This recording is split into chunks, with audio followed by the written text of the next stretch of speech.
निबोधत।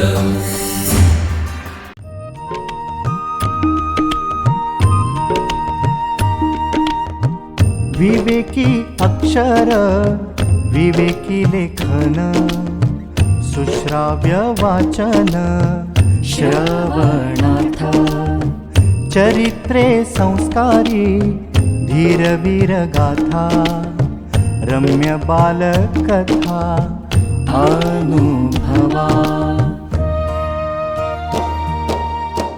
अमृताचे शब्द थोर आणि सान सगळ्यांचे कान आनंदावे चालता बोलता ऐकावे पहावे ज्ञानी होत जावे सहजची।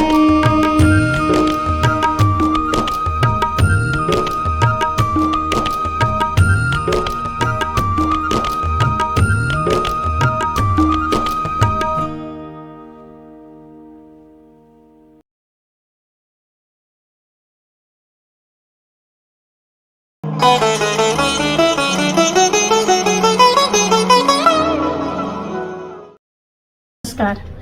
आज आपण देखणे ती पाऊले ध्यासपंथी चालती या प्राध्यापक प्रकाश बोकीलांच्या पुस्तकातील कथा 12वी for the sake of their supreme ideal वाचणार आहे। या पुस्तकाचे एकूण 4 भाग आहेत आणि 4ही भागांमधल्या कथा मुलांसाठी अतिशय उपयुक्त आहेत। 4ही भागांमध्ये वेगवेगळ्या कथा आहेत। आज मात्र आपण भाग 3 यातली कथा 12वी वाचायला सुरुवात करूया। इसवी सन 1931 वर्ष अजून फाशी देण्याचा दिवस नक्की ठरत नव्हता, पण चोर पावलांनी का होईना तो दिवस जवळ येत होता हे नक्कीच। राजगुरूला त्याची चाहूल लागली होतीच, म्हणूनच तर नाना विचार त्याच्या मनात पिंगा घालत होते।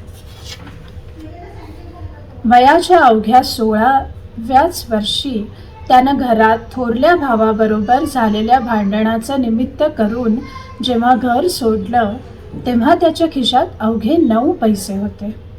त्याने आधी नाशिक गाठलं आणि मग थेट काशी। या काळात फार हाल झाले त्याचे। उपाशी पोटी अपमानित उपेक्षित आयुष्य जगावं लागलं त्याला।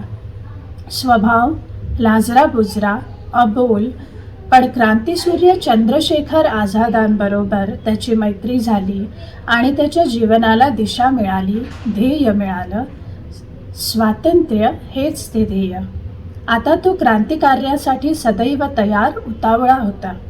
विशेषतः अत्याचारी जुलमी युरोपियन पोलीस अधिकाऱ्यांना त्यांच्याच पोलीस चौकीत घुसून भर दिवसा आमने सामने गोळ्या घालून ठार मारण्याची विलक्षण खुमखुमी त्याच्यात होती। त्याला आवरता आवरता चंद्रशेखर आणि भगतसिंग यांच्या नाकी 9 यायचे। मग भगतसिंगाला तो म्हणायचा, मला माहीत आहे तुला माझ्या आधी फासावर जायचे आहे, पण बच्चमजी जमणार नाही ते। अतिउत्साहापायीच एकदा मोठीच आफत ओढवून घेतली होती त्यानं। पंजाब केसरी लाला लजपत राय यांच्या निघृण लाठी हल्ला करून त्यांना ठार मारणाऱ्या पोलीस अधिकारी स्कॉटचाही खात्मा करून टाकायचा अशी क्रांतिकारकांनी योजना आखली होती। घडलं असं होतं की पंजाब केसरी लाला लजपत राय म्हणजे अक्षरशः पेटती मशाल होती, धगधगते यज्ञकुंड होते। म्हणूनच लाहोर इथं सायमन कमिशनला विरोध करण्यासाठी निघालेल्या प्रचंड मोर्चाच्या सर्वात पुढं अग्रभागी हा सिंह हातात तिरंगा घेऊन सायमन गो बॅक अशी घोषणा देत डरकाळ्या फोडीत निघाला होता। त्यामुळं अर्थातच इंग्रज पोलिसांच्या लाठीचा तडाखाही बसला तो लालाजींच्याच मस्तकावर। या हल्ल्यात जब्बर जखमी झालेले लालाजी पुन्हा कधीच उठले नाहीत। त्यांनी वीरमरण पत्करलं, हौतात्म्य स्वीकारलं, ते शहीद झाले। आपल्या जीवनाची समिधा लालाजींनी हसत हसत स्वराज्याच्या यज्ञकुंडात अर्पण केली। 17 नोव्हेंबर 1928ला लाहोरच्या क्षितिजावर एकीकडे सायंकाळी पश्चिमेला सूर्यास्त होत होता. तर त्याच वेळी तिकडे स्मशानभूमीत लाला लजपतराय यांच्या मृतदेहावर अंतिम संस्कार होत होते. चिता धडधडली होती. श्रद्धांजलीची भाषणे होत होती. आपल्या भाषणात देशभक्त चित्तरंजन दास यांच्या वीर पत्नीने तिथं उपस्थित असलेल्या जनसमुदायाला आवाहन केले. त्या कडकडल्या, लालाजी की चिता की आग ठंडी होने से पहले ही किसी भारतीय नौजवान ने इस क्रूरता का बदला लेना ही चाहिए. बस एवढं एकच वाक्य तिथं उपस्थित असलेल्या एका युवकानं ऐकलं आणि जणू दारुगोळ्याच्या कोठारावर ठिणगी पडली. तिथंच त्याच क्षणी त्या तरुणानं मनातल्या मनात प्रतिज्ञा केली कि 1 महीने के अंदर अंदर मैं लालाजी की हत्या का बदला लूंगा. कोण होता तो तरुण? तो होता सुप्रसिद्ध क्रांतिकारक तेजस्वी वीर सरदार भगतसिंग. देशासाठी क्षणाक्षणाला कणाकणाने झिजणारे, चंदनाच्या कुळीत जन्माला आलेले शहीद ए आसम भगतसिंग.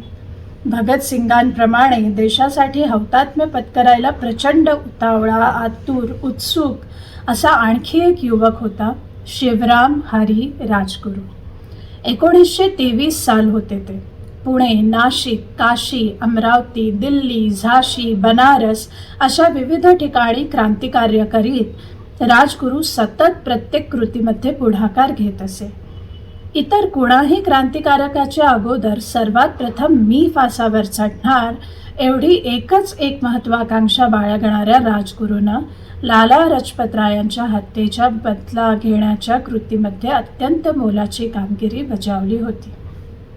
असं ठरलं होतं की स्कॉट पोलीस चौकीतून बाहेर येऊन आपल्या घरी जायला जेव्हा निघेल तेव्हा त्याला पोलीस चौकीसमोरच संपवायचं. रस्त्याच्या एका बाजूला भगतसिंग आणि दुसऱ्या बाजूला राजगुरू पिस्तूल घेऊन लपून बसले होते. बराच वेळ झाला, स्कॉट बाहेर येईना. इकडं राजगुरू प्रचंड अस्वस्थ आणि बेचैन. शेवटी एक पोलीस अधिकारी बाहेर आला. मोटारसायकल स्टार्ट करू लागला. राजगुरू सरसावला. तेवढ्यात रस्त्यापलीकडे उभ्या असलेल्या भगतसिंगकडे राजगुरूचं लक्ष गेलं. भगतसिंग राजगुरूला खाणाखुणा करून सांगत होता की हा स्कॉट नाही आहे, गोळी मारू नकोस. पण उतावळ्या राजगुरूला वाटलं की भगतसिंग सांगतोय तू नको, मी गोळी झाडतो. वा रे वा, म्हणे मी गोळी झाडतो म्हणजे माझ्या आधी फाशी जायला झाला मोकळा. पण बच्चू, मी बरा जाऊ देईन माझ्या आधी तुला, मग मी कशाला बसलोय इथं, असं राजगुरू मनातल्या मनात म्हणाले. असा विचार करून राजगुरूनं मागचा पुढचा कसलाही विचार न करता सरळ त्या पोलीस अधिकाऱ्याच्या कवटीचा वेध घेतला. नेम धरला आणि चाप ओढला. खल्लास, एकच गोळी, काम तमाम. नेम इतका अचूक की तो पोलीस अधिकारी, सँडर्स नाव त्याचं, जागच्या जागी ठार. पूर्ण आडवाच. पुढं दोघंही पकडले गेले. फाशीची शिक्षाही झाली दोघांनाही. लाहोरच्या तुरुंगात बसल्या बसल्या या साऱ्या गोष्टी राजगुरूला आत्ता या क्षणी आठवत होत्या. शिव वर्मानं जेव्हा त्याला गमतीनं म्हटलं की काय घाबरलाच वाटतं मृत्यूला, तेव्हा मात्र राजगुरूनं गंभीरपणे उत्तर दिलं. तो म्हणाला, दोस्ता, जीवनातलं सौंदर्य, आनंद हे सारं सोडून जावं लागणार याचं दुःख तर होतंय, पण याचा अर्थ असा नाही आहे की मी घाबरलोय, मुळीच नाही. अरे दुःख होणं वेगळं आणि घाबरणं वेगळं. मृत्यूला मी कधीच घाबरलो नाही. उलट या देशाची असंख्य लोक गरिबीत, पारतंत्र्यात, दुःखात जगत आहेत. त्यांच्या आयुष्यात सुख, सौंदर्य, आनंद यावा यासाठी मी माझं जीवन अर्पण करतोय. यासारखं दुसरं भाग्य नाही. इतकं चांगलं मरण मिळत असताना ज्याला पश्चाताप होईल तो निव्वळ मूर्खच म्हटला पाहिजे. 23 मार्च 1931ला वयाच्या अवघ्या 23व्या वर्षी ऐन तारुण्यात मातृभूमीसाठी फाशी जाणाऱ्या हुतात्मा राजगुरूचं स्मरण आपण सतत आपल्या मनात जपलं पाहिजे. फाशीचा तो क्षण म्हणजे स्वातंत्र्य लढ्याच्या इतिहासातला एक चिरस्मरणीय क्षण आहे. त्या दिवशी संध्याकाळचे 5 वाजले होते. कारागृहाच्या नियमानुसार सूर्यास्तापूर्वीच सर्व कैद्यांना त्यांच्या त्यांच्या कोठडीत बंद करण्यात आलं होतं. मात्र सर्वात शेवटच्या कोठडीतला कैदी भगतसिंग अत्यंत आतुरतेनं आपल्या वकिलांची वाट पाहत होता. थोड्याच वेळात ते आले. त्यांचं नाव प्राणनाथ वोरा. लेनिनचं चरित्र आणलेत? आतुरतेनं भगतसिंगानं प्राणनाथांना विचारलं. होय, हे घे, असं म्हणून त्यांनी ते पुस्तक त्याला दिलं. उभ्या उभ्याच तो भराभर ते चरित्र चाळू लागला. तुला काही सांगायचंय? घरी काही निरोप? तुझी काही इच्छा?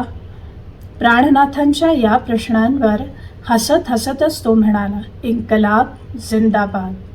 अत्यंत जड पावलांनी प्राणनाथ माघारी गेले आणि तो लेनिनचं चरित्र वाचण्यात आणि मित्रांनी पाठवलेले रसगुल्ले खाण्यात बुडून गेला. तास 1.5 तास तसा कसा गेला ते त्याला कळलं नाही. तेवढ्यात, चलो सरदारजी, तुम्हारा वक्त हो गया है, हे जेलरचं वाक्य त्याच्या कानी पडलं. वक्त हो गया है? पण आज तर 23 तारीख.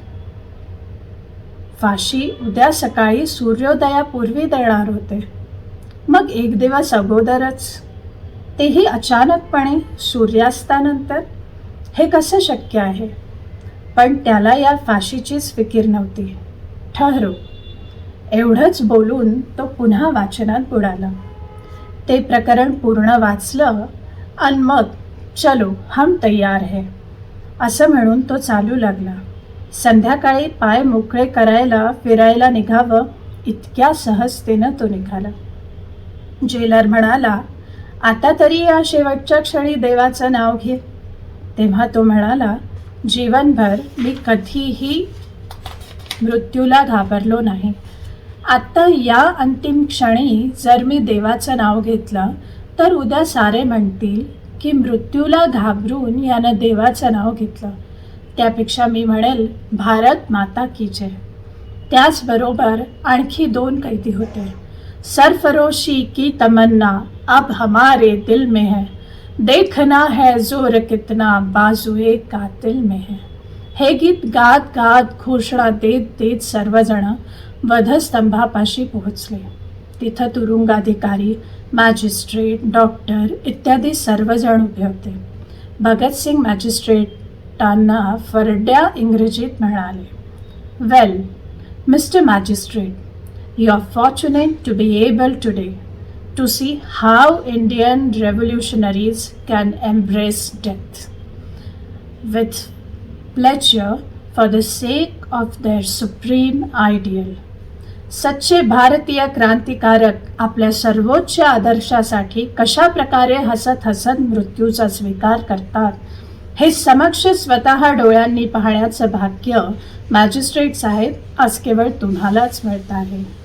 त्या कैद्यांनी विनंती केली की आम्हाला काळे बुरखे घालू नका, आमचे हातपाय बांधू नका, आम्ही राजबंदी आहोत, आम्हाला तशीच सन्मानाची वागणूक द्या.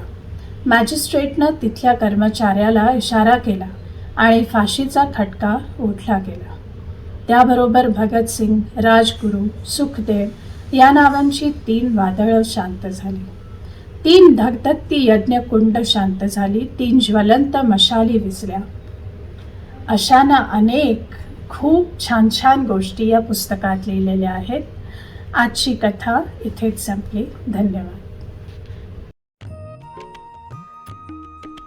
विवेकानंद केंद्र मराठी प्रकाशन विभाग म्हणजेच MPRV गेली 35 वर्षे संस्कारक्षम आणि राष्ट्रजागरणपर पुस्तकांच्या प्रकाशन व्यवसायात.